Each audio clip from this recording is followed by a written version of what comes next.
Our presentation looks into the ethnic differences in Cardiff and examines how multicultural the city actually is, and if so, is there a pattern in the location of the ethnic activities. Cardiff is the capital city of Wales with a population of 324,800 people and a wider metropolitan population of 1.1 million. Does this consist mainly of white British citizens, or are there a high percentage of ethnic groups within this figure? How does Cardiff's ethnic population compare with other cities in Britain? Is the figure higher or lower? These results show the population of the ethnic demography in 3 cities in Britain. These cities have been chosen as they had similar population levels during the census report that was undertaken in 2001, although naturally the population of each city has evolved in its own way since these results were obtained, and also because of their relatively close proximity to each other.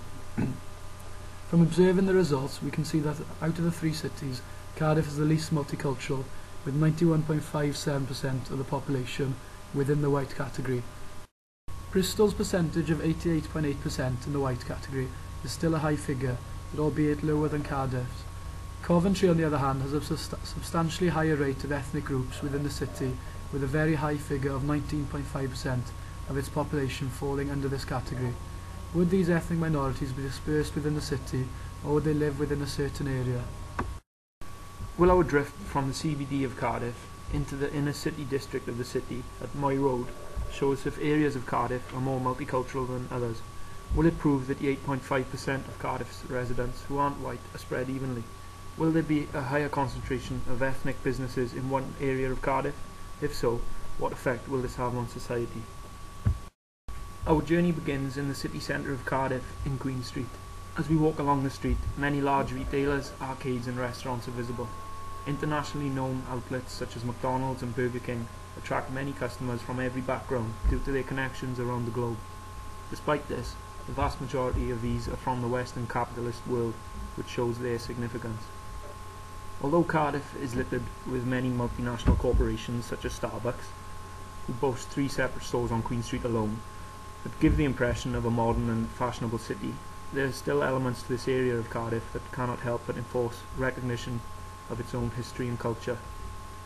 Large Victorian-esque buildings stand in company with the modern businesses and arcades, and towering churches hint at the significance that Christianity and religion have played over the years, showing that historically the CBD area of Cardiff was catered predominantly for the local residents, and ethnic minorities' population were not yet substantial enough to be catered for at the heart of the city. Furthermore, the numerous Welsh language signs within the centre help to illustrate the importance that the language has to the Welsh people and their identity. After analysing this central area of Cardiff, we can assume that historically this area was not a very multicultural area, but recently, after the rise of multinational corporations that are evident in the majority of countries around the world, this area has become more multicultural and more welcoming for people of every race. As we move away from the central business district towards the inner city, will we see a difference in the types of businesses that locate in this region? Will there be religious buildings in this area? If so, will they be of the same nature as the ones in the CBD? We continue our drift into the inner city area of Cardiff, finishing in Moy Road, Bethesda. The inner city has been described as the older central part of the city, which is characterised by crowded neighbourhoods and dominated by low-income minority groups. In previous years, the term has been used to describe geographically more central commercial districts, but in recent years, geographers have been using it to illustrate residential areas, for example Cathays and Roath, which feature in our route from the city centre to the inner city. According to a 2008 estimate, the percentage of ethnic groups in Cardiff was only 8%. This is a low number for a capital city, but whilst walking down Albany Road and City Road, it was clear to see that many ethnic groups are located here. Figures show that out of the 13,940 currently living in Cathays, only 1,729 were from various ethnic groups. Similar results are seen in Roath's population. A large number of the ethnic minority groups in Cardiff have decided to locate in the inner city, as flats and houses are very affordable. As the city's population has substantially increased 18% in the last decade, a great amount of the ethnic minorities have decided to establish businesses in Cathays and Roath. They have decided to do so as land in the area is very cheap, and the demand for foreign goods is higher than what has ever been before. This was clearly shown on our route as we saw shops selling products from all over the world. the grocery industry in particular dominated, with worldwide products available. For example, there were specific shops selling food from Poland, Africa and Iraq.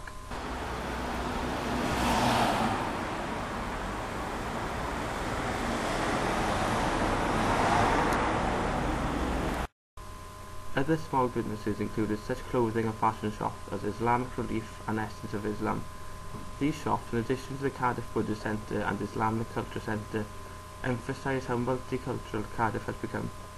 Minority groups have relocated in Cardiff in a successful bid to create a community and to live the highest possible standard of life. What has our drift showed us about the multicultural nature of Cardiff? As we have seen from the drift, according to the 2001 census, Cardiff is not a very multicultural city in comparison with other of the same size at the time of the results. There are some areas of Cardiff which have a higher percentage of ethnic groups than others. From our findings, we can ascertain that the route we chose to undertake our drift was within the areas of high ethnic culture.